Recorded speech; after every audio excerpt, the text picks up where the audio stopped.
Hi, I'm Rita, and this is another episode of MITA Unshackled, and we're going to be exploring the East Coast. So right now we're in the West. We're going to fly on over to the East and get to know what the industry is like. I have Brian here. I call him Mr. New Jersey, and I have Tim here. I call him Mr. New York, and they're going to explain the market. Before we get started on explaining the market, I would like for you guys to introduce yourself, how you got started. Yeah, I'm Brian Dowling. I'm the CEO over at Sussex Cultivation in Onyx. We have a Class 1 cannabis or adult use cultivation license. It's a 30,000 square foot licensed facility. We also have a Class 2 manufacturing adult use license. We've been operating for about 6 months. And if I simplify things, I think New Jersey's still in its infancy stages, and I think it has a lot of room to grow. Hi, my name is Tim Thill, and I'm from Buffalo, New York. Our brand is called I Am Goodness, and we are a Tier 1 New York State processor. Brand new in the business, only been on the shelf about a month and a half, 2 months. Well, congrats. Yeah, man, thanks. So my question is, we could explore how, but let's talk about your why are you here? Why are you in this industry? You guys can be in any other industry, but why this industry? I'll simplify it. Passion. I'm very passionate about it. Passionate about the plant, passionate about the relationships, and passionate about the business element of it. I was fortunate enough to be a college football player. Cannabis is very frowned upon in collegiate sports, so I've had some difficulties dealing with that. So definitely played a role in inspiring me to trying to get into the industry. But yeah, those are the variables that go into it in terms of what I'm looking to accomplish. I think my answer would be quite similar. Passion. I do have a passion for business. I've worked in chocolate and food pretty much my whole life. And I found plant medicine at a later stage in life, and it's really made a big difference, and it's changed me.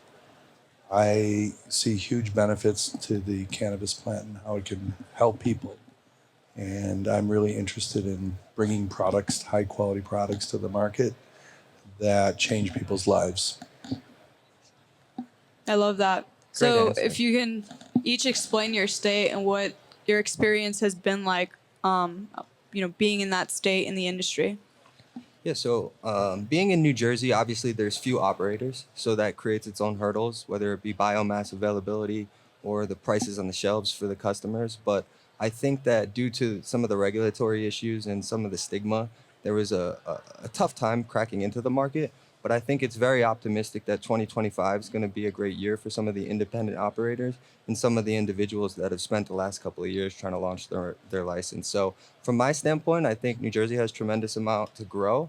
And I think there's some really talented people coming into the market. And ultimately, that's going to improve the customer experience. And I think all of us at some point were a customer. So we'd like to do our part in trying to evolve the customer experience. What's the question? Just kind of explain your personal experience with, being in New York, seeing what the industry is like there. I mean, you come from a different industry. You were just specifically food, and you're integrating that good formulation in New York. And kind of walk me through that journey for you. So I work on the equipment side for chocolate, and we have customers throughout the country. The company's called Tomric Systems for chocolate equipment. And just seeing people in the business, seeing things that I liked about it, seeing things I didn't like about it. Yeah, that's why I got into the business, because I wanted to do it differently and better and in my own kind of unique way. New York has been somewhat of a roller coaster, but it's not unlike what I've seen in every other state. External problems, just different problems, different times in the business cycle. Right now, there seems like a lot of product on the shelf, really flooded with product. Every dispensary I go in and we try to work with. I think a lot of the people we work with in New York want to work with New York brands. They're not really interested in the California brands. And, of course they're in the stores, but really people want to work with a little bit more locally, I've found. I find every store that I go in to be so unique and special. Really hardworking, interesting, experienced with the plant, passionate people doing things in their own unique and special way. And every time I go into a store, I learn something new. And it's a great experience. It's something new and special for me too, yeah. Something I kind of want to note as a West Coaster, not to put down my West Coasters, but as you go more east, this is like more educated. They stress education heavily, a lot more passionate, higher work ethic. And just to kind of like add to that, do you think that kind of like that mindset kind of changes like that kind of market? Because now the East is kind of submerging into more of that. Obviously, like the West is ahead in terms of legalization of, but like how does that transcend into the industry, if that makes sense? I mean, I just wanted to add something else. Here, forgot my thought. I was. Yeah, I mean, I think all of us would agree, right? East Coast people and West Coast people do have a little bit of a different personality, and ultimately, I think a lot of people on the East Coast are trying to utilize people who have experience, and a lot of the experience comes from the West Coast. So the East Coast, might pride itself on education, but I think a lot of that education starts with some of the R&D that developed out on the West Coast. So I think all of us have brought in talent from the West Coast, but as he had mentioned, I have found in New Jersey a lot of companies do like working with other New Jersey operators or family-owned businesses that are from New Jersey or from New York.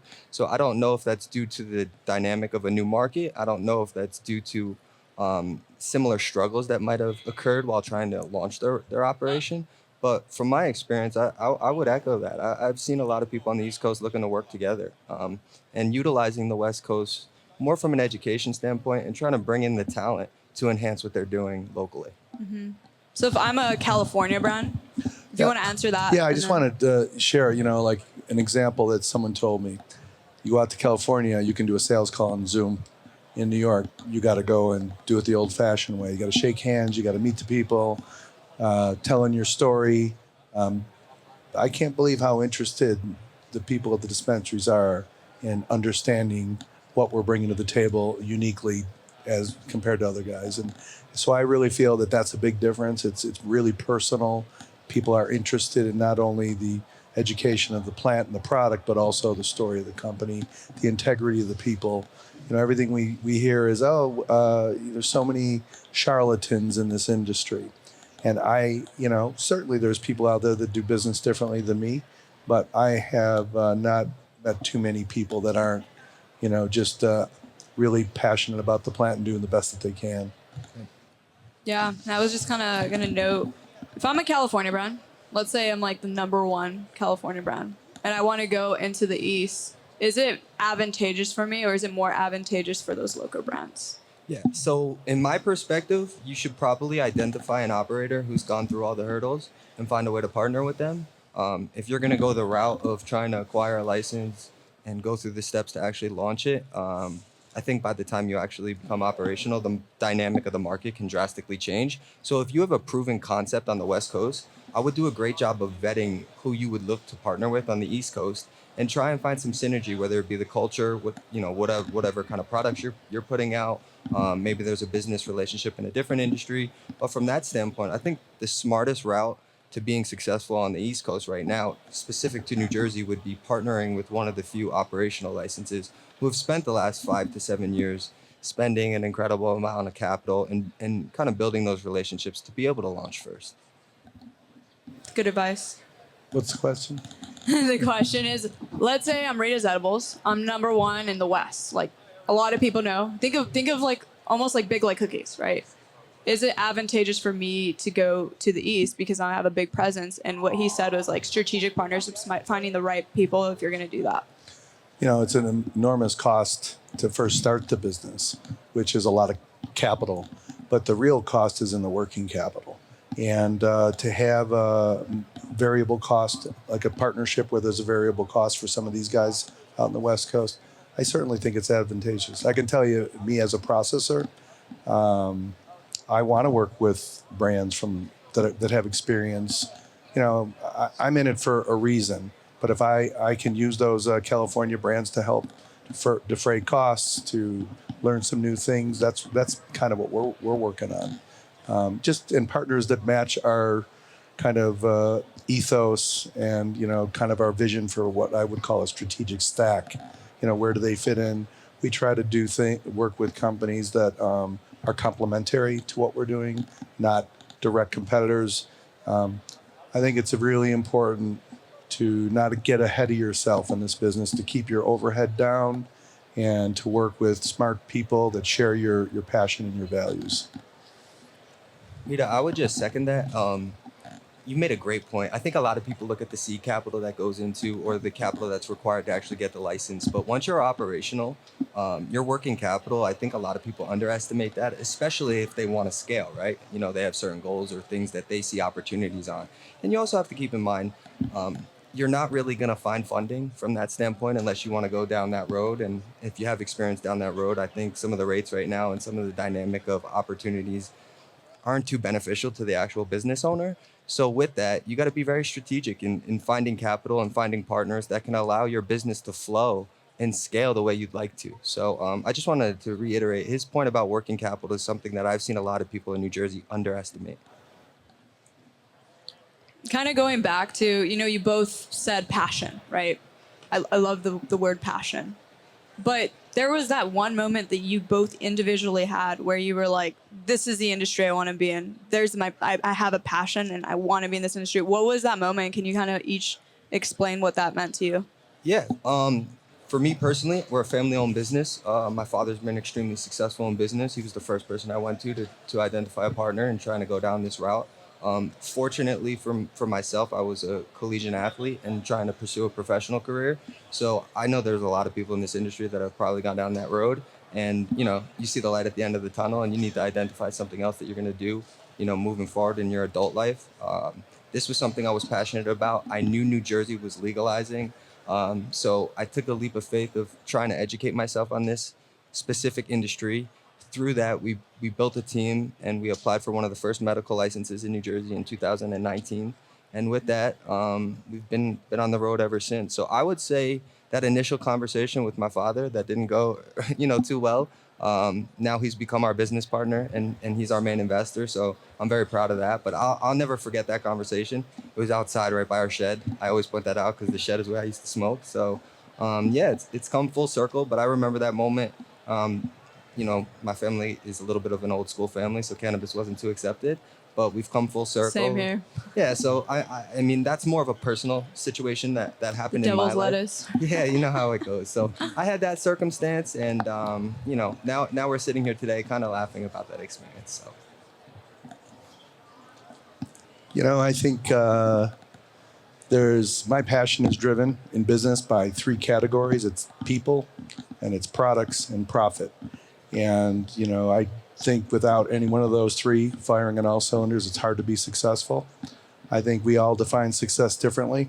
I define success by having a good time, helping unlock people's skills and abilities in the context of what we're doing, and then being able to sustain that financially. I'm in the cannabis business, and my brand is about bringing that kind of universe that's working and conspiring behind us, the I am, to create goodness. And that goodness, we could be in a terrible snowstorm and look around and say, hey, this sucks, but wow, there's good here, and it's really to bring awareness to the human being to find the goodness in all. So that's really the true passion behind my business, is to find goodness. No matter what's happening, there's always good. Love it. I want you to add to that. Yeah, I mean, there's not much more I could say. From my personal standpoint, I've always been in love with the plant and the effects of the plant. So, my passion has been consistent over the last couple of years.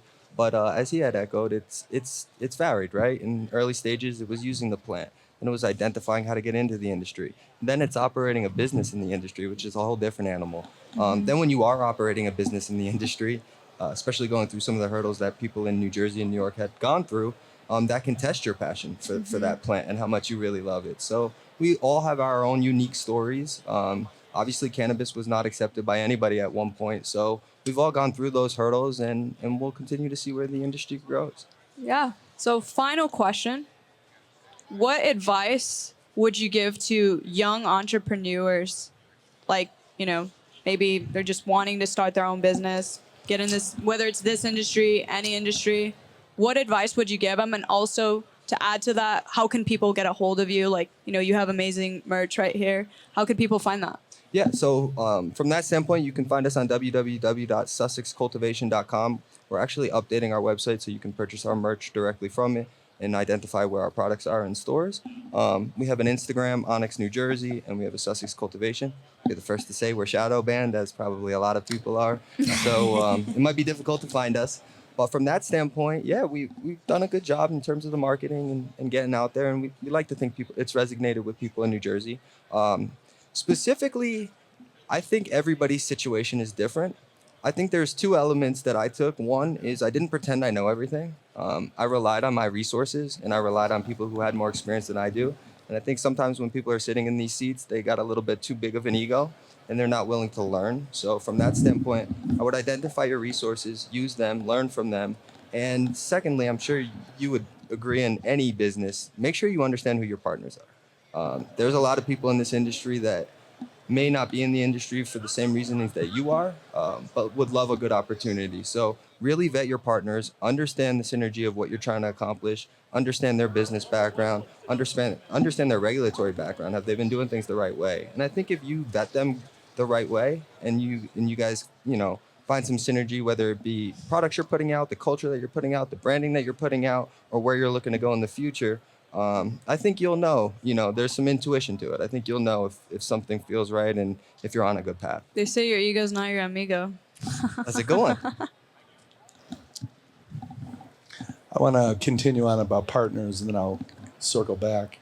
One of the things that we decided to do, instead of making these robust, big contract agreements, we do like, okay, the journey is to go 1,000,000 miles. We're going to do the first 100,000 on a handshake. When we get to that, what's next? We evolve, kind of peel the onion. Each layer that we take away, we build trust, and then we say, yeah, I think we can go a little further. Let's lock it up. So we take it really slow, and everything we do is on a handshake. And if someone screws you over, put that person aside, treat them with respect, move on, and learn from it. So I think first of all, you can find our products at dispensaries in New York State. We're at iamgoodness.com, and I think our Instagram is iamgoodnessnewyork. As far as entrepreneurs, I would definitely say keep your overhead low. Overhead will strangle you. It'll kill you. Don't put all this crazy capital into filling out your factory with the most, every single process completely vertically integrated equipment. This is a very semi-automatic kind of lower volume, at least at our levels right now. Yep. And you want to make sure that all your people are trained to do all the different activities in your factory. Just keep your costs down. This is about who can last the longest, who's going to be standing in 10 years from now. And, you can do a lot of different things over that 10-year period. Who you are now is not going to be who you're going to become. So live in the moment. Live in the moment and make a lot of decisions in the moment. Don't try to create some 3-year plan, because it's not going to happen. It changes every single week in this business.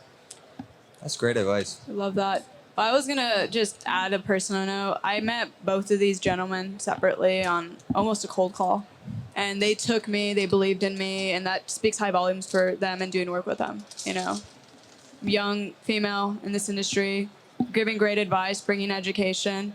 I really want to thank both of you guys, Brian and Tim, for believing in me, believing in this project. And, it's exciting work that you guys are doing in really good markets for people that want to migrate or people that are locally there, and the advice that you gave them. And that was good. And I would say the same. Thank you so much for having us. Obviously we're out on the East Coast. It's been a long journey, but we're really grateful to be up here and being able to advertise our brand. Yeah, well, that was another episode of MITA Unshackled with two of the best East Coast men.